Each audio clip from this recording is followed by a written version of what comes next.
بسم اللہ الرحمن الرحیم۔ یہ ہماری سیریز ویڈیو چل رہی ہے طلاق کے مسائل کے بارے میں کہ طلاق کے کیا مسائل ہوتے ہیں اور اس میں تمام چیزیں آپ کو بتائی جاتی ہیں۔ اگر آپ لوگ ہمارے چینل پر نئے ہیں تو ہمارے چینل کو سبسکرائب کریں تاکہ آپ تک تمام تر اسلام کی متعلق جو بھی معلومات ہیں پہنچتی رہیں۔ آج کا ہمارا جو سوال ہے، کیا عورت کے لیے طلاق کا مطالبہ کرنا جائز ہے؟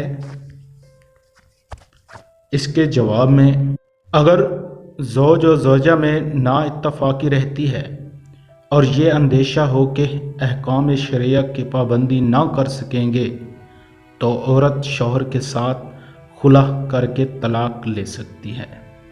لیکن شوہر کی طرف سے کسی قسم کی اذیت کے بغیر عورت کا اس سے طلاق کا مطالبہ حرام ہے۔ چنانچہ حدیث مبارکہ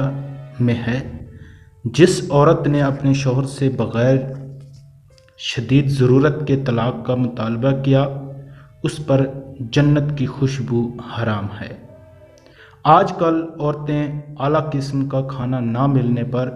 میک اپ کا سامان نہ ملنے پر، رشتہ داروں کے ہاں جانے کی اجازت نہ ملنے پر،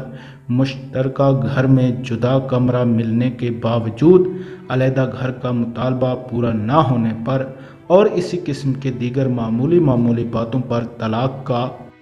مطالبہ کرتی ہیں، یہ ناجائز گناہ ہے اور ایسی عورتیں مذکورہ بالا وعید کے مستحق ہیں، اور ایسے ہی وہ ماں باپ اور بہن بھائی اور دیگر رشتہ دار جو عورت کو مذکورہ وجوہات کی بنا پر طلاق لینے پر ابھارتے ہیں اور شوہر کو دھمکاتے ہیں، اس سے طلاق کا مطالبہ کرتے ہیں اور عورت کو جبراً گھر میکے میں بٹھا لیتے ہیں، وہ سب بھی اس گناہ اور وعید میں شریک ہیں۔ اور بعض احادیث میں بلا وجہ طلاق کا مطالبہ کرنے والی عورتوں کو منافقہ قرار دیا ہے۔